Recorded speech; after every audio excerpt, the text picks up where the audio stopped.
Assalamualaikum dan salam sejahtera. Hari ini kami ingin membentangkan konsep peradaban Timur dan Barat. Memperkenalkan ahli kumpulan saya ialah Asnaini, Nur Ain Balkis dan saya Zafira Hanim. Pengenalan bagi konsep peradaban Timur dan Barat ialah tamadun merupakan pencapaian yang berlaku di dalam kehidupan manusia daripada dahulu sampai kini. Terdapat dua bentuk peradaban iaitu peradaban Timur dan peradaban Barat. Peradaban Timur membawa maksud masyarakat Islam dan Asia. Ianya merujuk kepada masyarakat dari tamadun Islam, tamadun Cina, tamadun Jepun dan tamadun India. Peradaban Barat membawa erti yang tersendiri dan berbeza untuk setiap masyarakatnya. Ianya merangkumi Amerika Syarikat dan Eropah. Memperkenalkan tokoh peradaban Timur yang pertama iaitu Ibnu Khaldun. Tamadun ialah pembangunan bandar yang subur dan mekar dengan pencapaian yang tinggi dalam pelbagai bidang ekonomi, politik, sosial, seni bina termasuk bidang sains seperti aritmetik, algebra, geometrik, kimia, perubatan serta puisi dan pengajian Islam. Tokoh peradaban Timur yang kedua ialah Muhammad Idris Abdul Rauf Al-Marbawi. Beliau mengatakan tamadun bermaksud kehalusan budi pekerti orang yang hidup di kota yang memiliki peraturan yang baik sehingga menghasilkan keamanan, keselamatan, kemakmuran dan penghasilan teknologi yang sempurna. Tokoh peradaban Timur yang ketiga pula ialah Muhammad Rashid Ridha. Beliau mengatakan agama adalah tamadun. Ini kerana peningkatan unsur maknawi spiritual akan mendorong kebanyakan fizikal. Rasionalnya, semua tamadun di dunia ini ditegakkan berasaskan kepercayaan agama. Berikut pula merupakan tokoh peradaban Barat. Yang pertama, Dr. Haas dan Lecky. Peradaban Barat berakar umbikan tamadun Yunan dan bermatlamatkan kebendaan semata-mata. Seterusnya, Arnold Toynbee. Kebudayaan yang berkembang di kota, kumpulan pemikiran daripada pelbagai manifestasi satu gaya kebudayaan yang bertanggungjawab. Seterusnya, J.K. Fibleman. Kepandaian mengeksploitasi material oleh masyarakat dan menjadi barang baru bagi keperluan. Assalamualaikum warahmatullahi wabarakatuh dan salam sejahtera. Saya Asnaini binti Asari, bernombor pendaftaran 04 DAT 23F 1045. Saya akan menerangkan tentang perbezaan tamadun Islam dan tamadun Barat. Ianya terbahagi kepada tiga, iaitu kesepaduan dan pengawalan, kedudukan agama dan kemajuan. Kesepaduan dan pengawalan terdapat konsep perpaduan dan pengawalan dalam Islam. Segala bentuk pembangunan kebendaan berkait rapat dengan kerohanian. Segala urusan tidak terlepas daripada prinsip-prinsip akidah, syariah dan akhlak. Kedudukan agama ialah Islam menjadi cara hidup yang mencukupi keseluruhan kehidupan manusia, sama ada duniaan atau keagamaan. Pembaharuan dalam Islam adalah mengikut agama, bukan agama mengikut pembaharuan. Walaupun begitu, ia tetap fleksibel dan tidak rigid, iaitu tegak. Kemajuan ialah Islam juga mengambil kira aspek kemajuan dan perubahan, tetapi dengan menegaskan bagaimana cara ia dicapai dan apakah matlamatnya. Islam menolak aspek matlamat menghalalkan cara. Perbezaan tamadun Islam dan tamadun Barat juga terbahagi kepada tiga: kesepaduan dan pengawalan, kedudukan agama dan kemajuan. Dalam kesepaduan dan pengawalan, tamadun Barat melihat perkara-perkara keduniaan hanya untuk kehidupan dunia semata-mata. Segala urusan tidak ada kaitan dengan agama, terikat dengan undang-undang, tetapi pengawalnya terlalu longgar. Bentuk pengawalan tidak didasarkan kepada iman yang kukuh. Dalam kedudukan agama, agama adalah sebahagian daripada kebudayaan-kebudayaan, sentiasa mengalami perubahan dan akhirnya agama juga dicorak oleh perubahan. Dalam kemajuan, berasaskan keuntungan semata-mata dan berpegang kepada konsep matlamat menghalalkan cara. Ciri-ciri tamadun Islam dan tamadun Barat ianya juga terbahagi kepada 3, iaitu kehidupan, sistem tulisan, organisasi sosial. Dalam kehidupan mengaitkan kata atau bandar sebagai tempat bermulanya tamadun.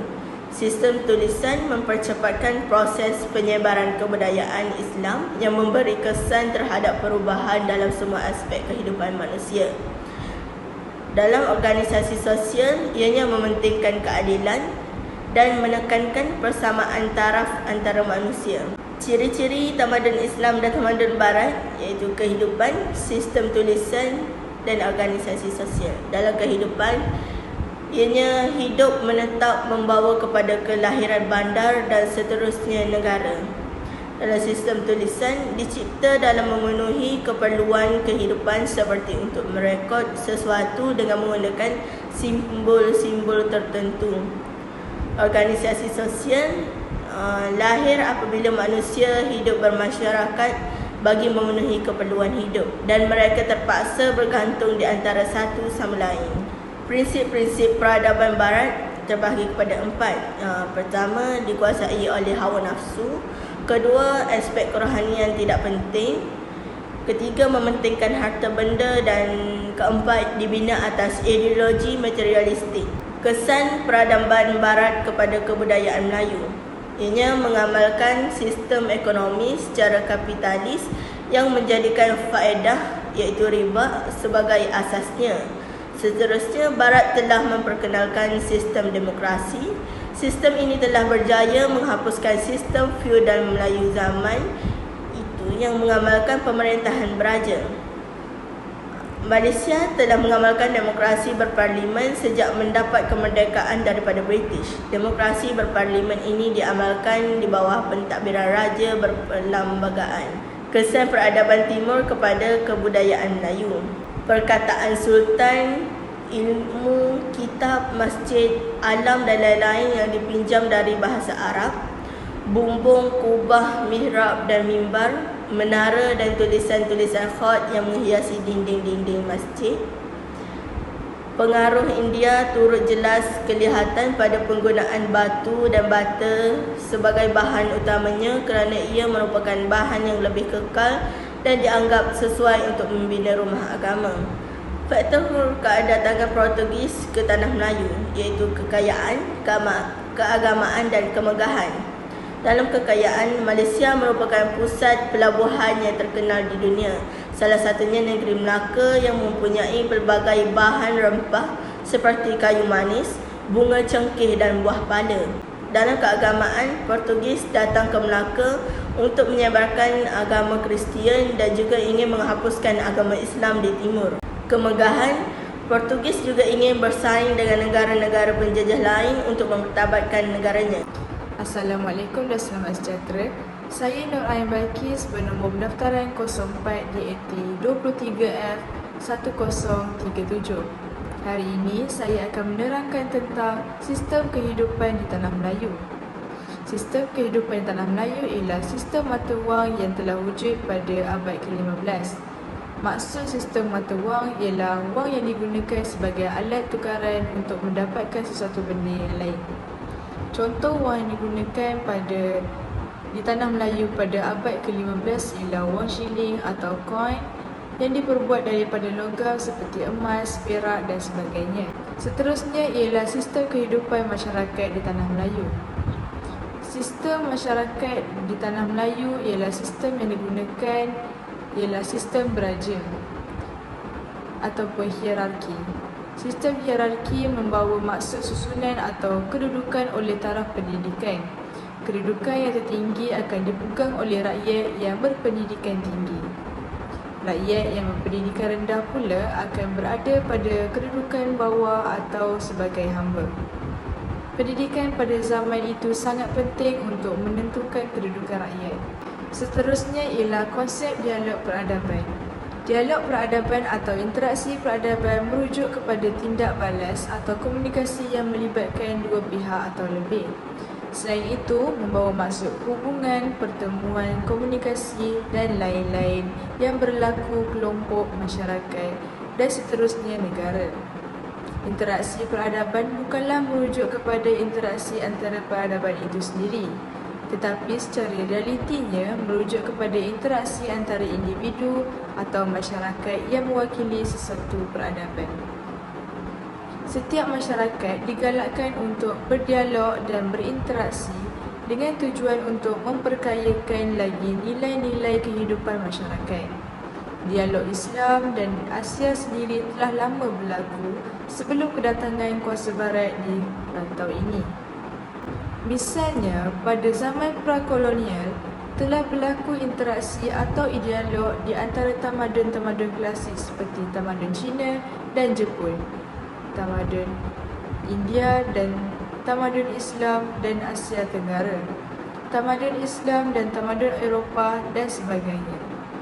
Kehidupan masyarakat dalam suasana yang aman dan harmoni dalam kepelbagaian budaya ataupun cultural diversity ini telah menimbulkan keyakinan, keinsafan dan kesedaran kepada masyarakat bahawa dialog antara peradaban ini harus diteruskan dan diperkukuhkan. Di atas hakikat ini, maka dialog peradaban amat penting untuk menuju konvergensia sejagat.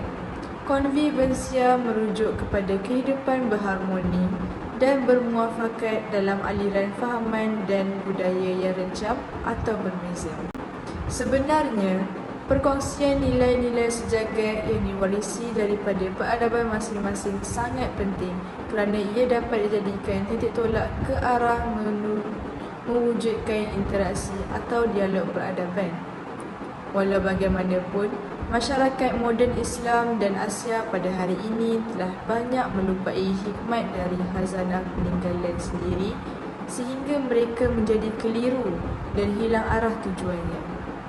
Oleh itu, usaha-usaha untuk mengembalikan khazanah peradaban ini hendaklah dipergiatkan semula oleh generasi hari ini demi menjamin kesinambungan keharmonian hidup bermasyarakat di atas bumi ini. Hakikat inilah yang cuba disemai oleh dialog antara peradaban agar kepelbagaian dan perbezaan dapat dijadikan titik tolak untuk saling memahami dan bukannya berkonflik antara satu sama lain.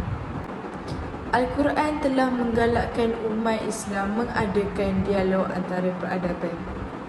Al-Quran ada menyebut dalam surah An-Nahli ayat 125, firman Allah Subhanahu Wa Taala yang bermaksud, serulah manusia kepada jalan Tuhanmu dengan hikmah dan nasihat yang baik dan bantahlah mereka dengan cara yang baik. Sesungguhnya Tuhanmu dialah yang lebih mengetahui tentang siapa yang tersesat dari jalannya dan dialah yang lebih mengenali orang-orang yang mendapat petunjuk. Sekian perbentangan dari kami. Bila ada yang bertanya, kami akan memberikan jawapan, bukan harapan, kerana kami di sini untuk pembentangan, bukan mengisi hati yang sunyi. Sekian, terima kasih.